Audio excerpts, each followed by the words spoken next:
Now we are keeping a close watch, waiting for the verdict in the deadly conduct trial of an Austin police officer. And so far, jurors are deadlocked. Officer Daniel Sanchez is charged for the 2022 shooting death of Raj Munasinga. Sanchez responded to a 911 call about Munasinga standing outside of his home with a rifle, and he shot that weapon into an open door at his house as officers arrived. Prosecutors argue Munasinga thought it was an intruder in his home, and Sanchez was not justified when he shot him 5 times. The defense argues Munasinga posed a threat. KVUE's Kelsey Sanchez has been following the trial and has been on jury watch today. Kelsey, how's it looking so far?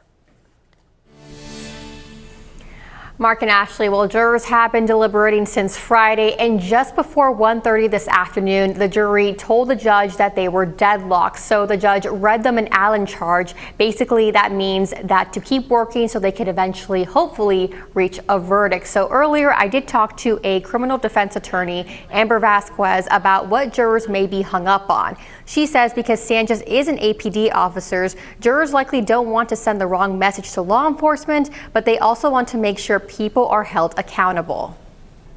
And I think that that's the fine line that is very specific in these cases, that they're going to look very closely. I wouldn't be surprised if it took another couple of days for them to get there.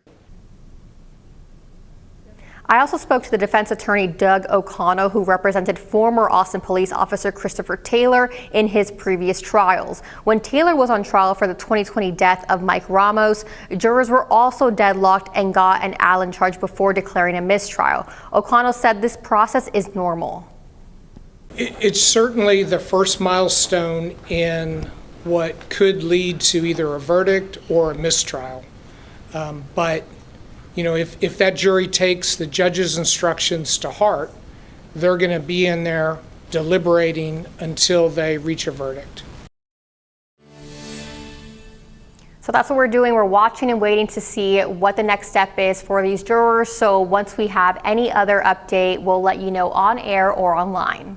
Live at the Travis County Courthouse, I'm Kelsey Sanchez, KVUE News.